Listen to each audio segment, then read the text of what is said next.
Hi everyone, I'm Bea, and welcome back to Cardiac Reader for Teens. For those of you who don't know, Cardiac Reader for Teens is a place where teens can come together with other teens to learn about Spiritist teachings and topics in a way that makes more sense to us and is more relatable to us as teenagers in today's society. So recently, for the past few weeks, we've been starting the Gospel, and we've been reading through the introduction because we've been talking about how it's important to not skip introductions. Oftentimes that's what we want to do, and that's what seems like the easiest, to just skip the introduction and go right to the actual story or the actual book part.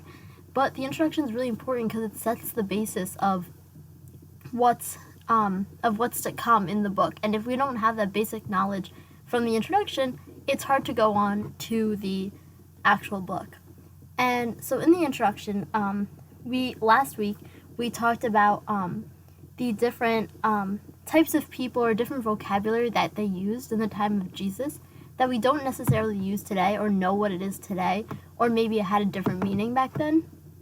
So they gave us the definition of those words / groups of people to know, so that when we go back and we read through this book, we'll understand more of why these situations were happening and why it was such a big deal, instead of just reading those words blindly and not truly understanding.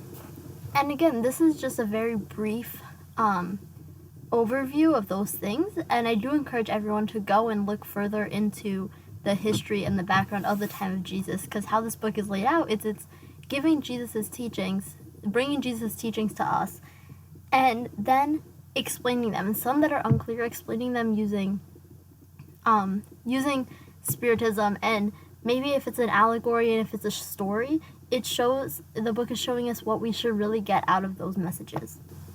So if I encourage you to look more into the time period and understand more of that basic stuff, so you can understand why Jesus spoke in those stories and why he chose to say things the way he did. So that's really important. And if you find anything that's really interesting that you think should be shared so that everyone can understand this as well, feel free to email me with those things and I'll include them. So now we're on to part 4 of the introduction, and this part 4 is titled Socrates and Plato, the forerunners of the Christian idea and Spiritism. So now we're talking about two very important philosophical names that we always hear about, Socrates and Plato. And we'll see what the book is going to give us about those two. From the mere fact that Jesus knew the essences, it is erroneous to conclude that his doctrine was derived from this sect, and that if he had lived in another environment, he would have professed other principles. Great ideas have never appeared suddenly. Those founded on truth have always had their predecessors, who partially prepared the path. Later, at the appointed time, God sends a man who has the mission of resuming, coordinating, and completing those scattered elements, and uniting them into a doctrine. In this way, when the idea arrives to find spirits disposed to accept it. This also happened to the Christian idea, which protagonisticated many centuries previously, before either Christ or the Essenes have had Socrates and Plato as the principal predecessors. So, as we talked about last time, the Essenes are those people that they were a Jewish sect that kind of were most closely related to what Jesus came and was teaching to everyone. So a lot of people at the time kind of confused and kind of said Jesus was one of those people. And so then there's debate saying that, he was just one of those people because he was around them, but if he was born somewhere else, he would have been practicing different things. So that's not true. So they're saying it's not just to assume that because he's with these people, that's why he had those principles. But they said great ideas never appear suddenly. So there's always the background that's setting the ground for something like Jesus to come and to teach us more. But of course he can't just come here and just say things we've never heard before. There had to have been a background. So there has been this background that's been prepared. And they're saying this background, the principal people of this background are Socrates and Plato. They were kind of these predecessors that were kind of opening up the minds of the people that prepared them more to accept Jesus. So with this, people were able to accept it more because they've already been open to these ideas. It wasn't a new idea that they were hearing for the first time, because usually when an idea is introduced for the first time, a lot of people go against it, or a lot of people don't understand, or maybe they're scared because they don't understand. So there's a lot of reasons why hearing something for the first time is frightening and turns people away. But since they already have had this background knowledge, it makes it easier for them to accept what Jesus was coming and saying and practicing. And so now we're going to talk about how Socrates and Plato kind of helped prepare this path. Socrates, like Christ, wrote nothing himself, or at least left nothing written. Just as Christ, he also suffered the death of a criminal, a victim of fanaticism, because he had dared to attack existing beliefs, and for having put virtue above hypocrisy and the image of form. In other words, for having combated religious prejudice. Also, in the same manner as Jesus, whom the Pharisees accused for corrupting the people by his teachings, Socrates was accused by the Pharisees of his time, seeing that they have always existed in all epochs. They accused him for proclaiming the dogma of the unity of God, the immortality of the soul, and the future life. Just as the doctrine of Jesus became known only through the writing of his disciples, so the doctrine of Socrates became known through his disciple, Plato. So here he's saying that Socrates and Jesus had much in common. They both were presenting relatively new ideas and faced hate from those new ideas. They had supporters, they had those people that believed, but then they faced hate because, like they're saying here, Socrates was kind of, in short terms, he was fighting against religious prejudice. He was fighting against that, and the people at that time the authority at that time did not like that. So he died as if he was a criminal, the same way that Jesus died as if he was a criminal. So in the same manner, the people in charge, the authority, thought that Socrates, as well as Jesus, were kind of spreading bad things to the people. And they didn't like it. And it was things that were against the authority. So they didn't like those things that they were sharing. So they set up like a criminal punishment. And then another similarity that I have is just like Jesus never wrote anything down, as we know. But he has his disciples who wrote things down. And that's what we have, right? We have the accounts of the disciples writing down what Jesus is saying or doing or teaching, so that we can learn from that. And the same way, Socrates never wrote down everything, but he had his one disciple, Plato, who wrote down things, who wrote what he was doing and saying and teaching and learning. For these reasons, we judge it appropriate to offer a brief summary of the most prominent points of Socrates' teachings in order to show the coordinates with the Christian principles. To those who consider this parallel a prophecy, claiming there can be no similarities between pagan doctrine and that of Christ, we would say that the teachings of Socrates were not pagan, because he objectively combated paganism. As to the teachings of Jesus, which are more complete and pure, they have nothing to lose by this comparison, as it is impossible to diminish the greatness of Christ's divine mission, and that for the rest, we are dealing with historical facts, which no one can obliterate.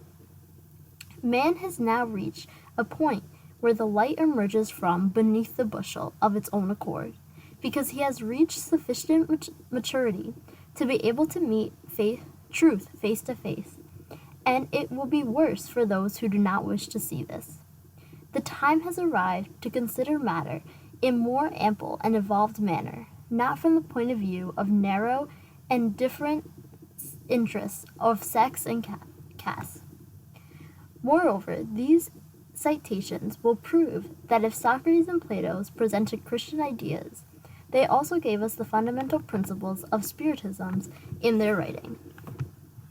So here they're saying, because of the similarities that there were between Jesus and Socrates, and how Socrates kind of opened up this pathway for people to start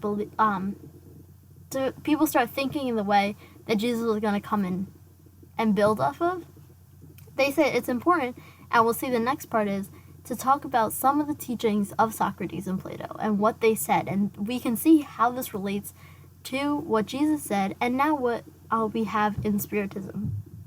And they're saying it's not about thinking, oh, okay, but this was a different religion, Socrates believed something else. No, just because it was under different terminology doesn't mean that these principles were not the same in which we follow.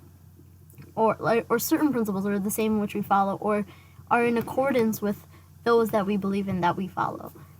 And they're saying we don't need to be hiding and waiting for someone to tell us what's right and wrong. We can see truth face to face, and honestly, when we see truth face to face, we're not always going to like it. So that's a big thing, and we're getting to that point that we're mature enough as individuals to be able to see these truths and not see materialistic little things like what name it's under. It doesn't matter what name the religion under, but the basic principles that's coming from it. So now we're on to the next section of the introduction, which is a summary of the teachings of Socrates and Plato. So here it kind of gives us, in bullet points, it gives us the teachings, and also in a little bit of an explanation after a certain paragraph. The first teaching: man is an incarnate soul. Before his incarnation, he existed united to the primordial models, to the ideas of truth, goodness, and beauty. Then separation from them, he incarnates, and, on remembering his past, is more or less tormented by the desire to return. So here, we see that it's kind of complicated, and not exactly in words that we might use today, but we see this basic idea of man is an incarnated soul, and there's more, right? He's saying there's more. He doesn't say it's a spirit, but there's more. We see that. And we see this concept of reincarnation as well. And then it says, the independence and distinction between the basic principles of intelligence and those of matter could not be more clearly expressed. Apart from this, it is also the doctrine of pre-existence, of man's vague intuition for another world in which he aspires, and of leaving the spirit world in order to incarnate, including his return to the spirit world after death. Finally, it also expresses the doctrine of the fallen angels. So here it's saying, it's clearly showing that man and intelligence are two different things, right? Like we know, we have this physical body, and then we have our spirit, we have the intelligence part. So here it's distinctly showing these two different things. And also, again, this going from the spirit world to the corporeal world, back to the spirit world. So they're showing that reincarnation and discarnation. And also the remembrance of the past, and seeing why remembering your past, some might be more in pain and some might be in less pain by knowing what happened in your past. Number 2, the soul becomes perturbed and confused when it uses the body in order to consider any object.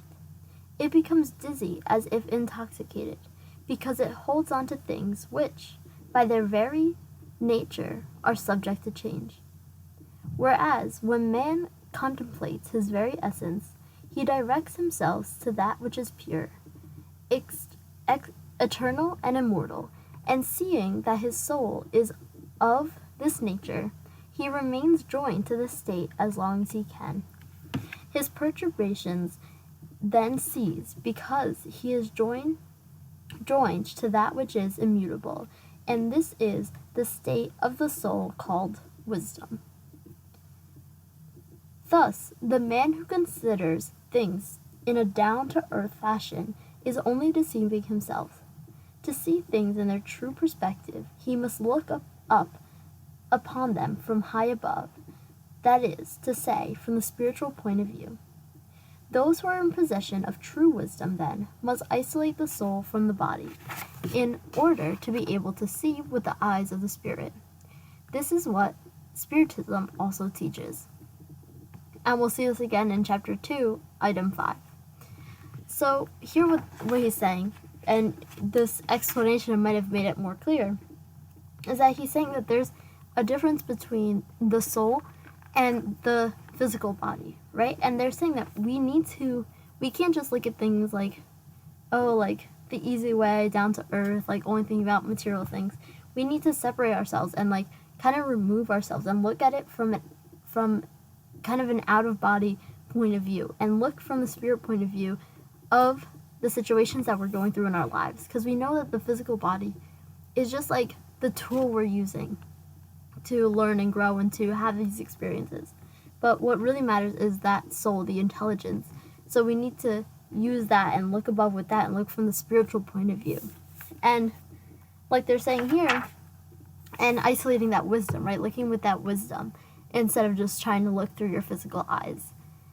And they say that this is what Spiritism teaches as well, right? We see it clearly, that this is what Spiritism teaches, that it's not about the corporeal body that we have right now, but to look at things from the spiritual point of view and see how that's gonna change the way we go about our lives.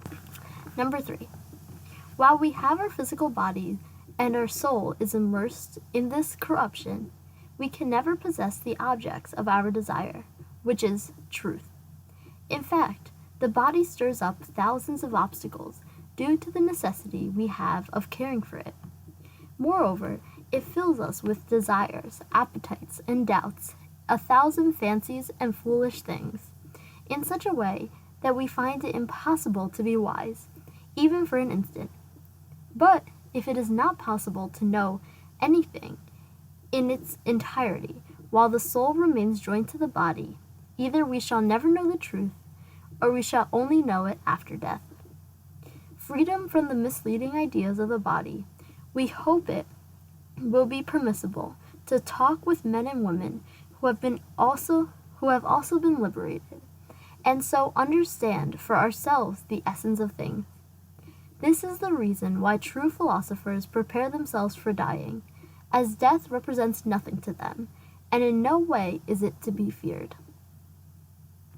Here we have the principles of the faculties of the soul being obscured by the corporeal organs, and the expansion of these faculties after death.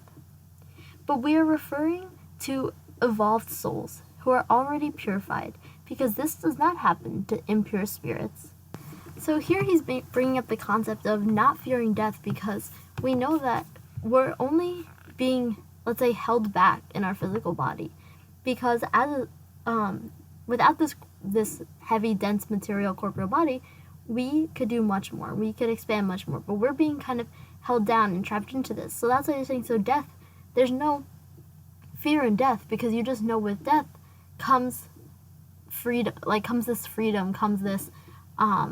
weight lifted off your shoulders. And of course, the comment that they put in here is that this is only talking about evolved spirits, because we know that the less evolved spirits are not going to have a weight off their shoulder. They're going to disincarnate, and they're going to see all the wrong things, and they're going to have more weight put on their shoulders. But when you're an evolved spirit, you'll have that weight lift off your shoulder, and you'll be able to continue more things that are being held back by these corporeal body and organs and all that.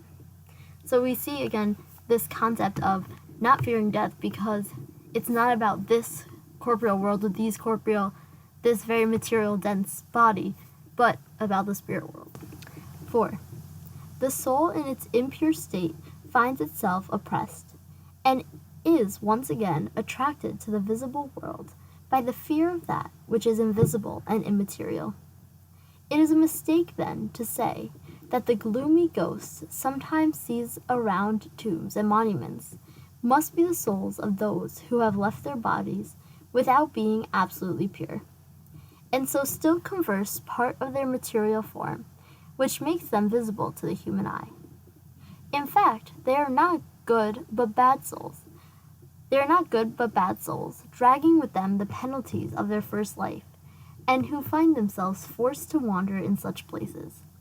They will continue to wander until their appetites, inherent to their material form, with which they are clad, recall them to another body. Then, beyond doubt, they will return to the same habits that were the object of their preferences during their first life. Not only is the principle of reincarnation clearly shown here, but also the state of those souls who maintain themselves under the restriction of matter, as described to us in spiritual communications. Furthermore, it is said that reincarnation in a material body is the consequence of the impureness of the soul, whereas the purified soul finds itself exempt from further reincarnation. This is exactly what Spiritism teaches, only adding that the soul, which having made good resolution while in the spiritual world, and possessing some acquired knowledge, brings less defects, more virtues, and intuitive ideas, on being reborn, than it had in preceding incarnations. In this way, each existence shows both intellectual and moral progress.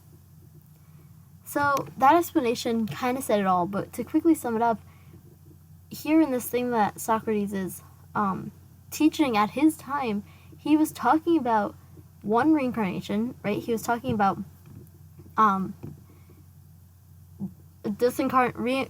incarnating, disincarnating, reincarnating, disincarnating, and the cycle. He was talking about that. And also he was talking about how all souls are at different levels, right? And there will be spirits who are at not as evolved level, and they're going to be stuck to those material things because they're not going to be able to move above that. But we know that eventually, once you get more evolved, and hopefully with each incarnation you're getting more intellectually and morally evolved, then when you're more evolved, then it'll be that weight lifted off your shoulders, and you're going to be able to do so much more. But those that are less evolved are going to be restricted under this matter even when they disincarnate. And that's exactly what we see in Spiritism, right? What Spiritism teaches us. And Socrates was saying this at his time. Part 5. After our death, the genii, daemon, devil, that have been assigned to us during our life will take us to a place where all who must go to Hades in order to be judged are gathered. The souls, after having been in Hades, are the necessary length of time, are then returned to this life for long periods and multiple times. This is the doctrine of the guardian angels, or protecting spirits, and of the successive reincarnations after intervals of varying lengths in the spirit world. So here, of course, he's talking in the terms of devils and hell and all of that we know that isn't really like a place that we can refer to, but we see the basic principles in that if you make poor judgments in your life and you're still uninvolved and you're just doing bad decisions, you're not gonna physically go to a bad place, but you're gonna be in that bad state of mind. And you're gonna be in that bad state of mind going through all these horrible situations and things until you learn. And because of these bad things that you've done, after you stayed in the spirit world for however long, you're gonna go back, you're gonna incarnate again for a longer time to try and figure it out, and then again and again and again until you figure it out. So they show this this process, even if it's with words that we don't exactly use, you can still find the roots of this process in there. Number 6. Devils occupy the space that separates heaven from earth. This constitutes the link that unites the universe with itself. The divinity never enters into direct contact with man, which is done through the mediation of the devils, with whom the gods have dealings, and who occupy themselves with him both during waking and sleeping. In ancient times, the word daemon, from which the term evil was derived, was not used in the bad sense as it is today, nor was it used exclusively for evil beings, but for spirits in general, within which were included superior beings called gods, as well as the less elevated, the actual devils, who communicated directly with man. Spiritism also says that spirits populate space, and that God only communicates with human beings through the intermediary of pure spirits, who are entrusted to transmit his wishes. Spirits can also communicate with mankind during the sleeping state, as well as while we are awake. If we put the word spirit in place of the word devil, we have the Spiritist doctrine. And by putting the word angel, we have the Christian doctrine. So we see that just a little tweak in the word is basically the same thing. So here, yeah, they said devil, but that wasn't what they meant, because like they're saying here, that term was not used as a negative in the past. It was just used for spirits in general. So it wasn't a negative term. So basically he was just saying that God and man communicate with the intermediate step of the spirits. And so if we just change the word devil to spirit, that's what spiritual doctrine is saying, right? We know that we can communicate with God through these pure spirits, and both sleeping and awake.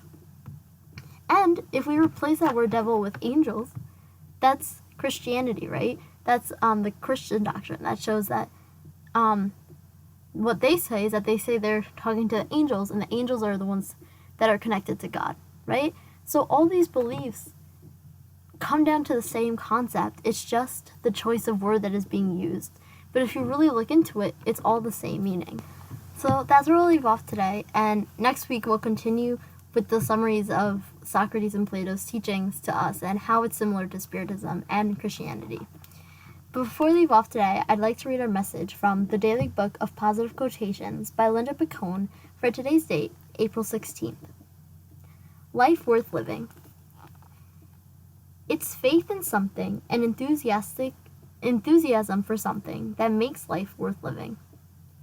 A cynical, aloof, done-it-all approach to life isn't sophisticated. It's actually kind of sad. Some people act as if the world were much too boring and dull for them to get excited about. But whatever their pretensions, their attitudes, in the end, makes them boring and dull.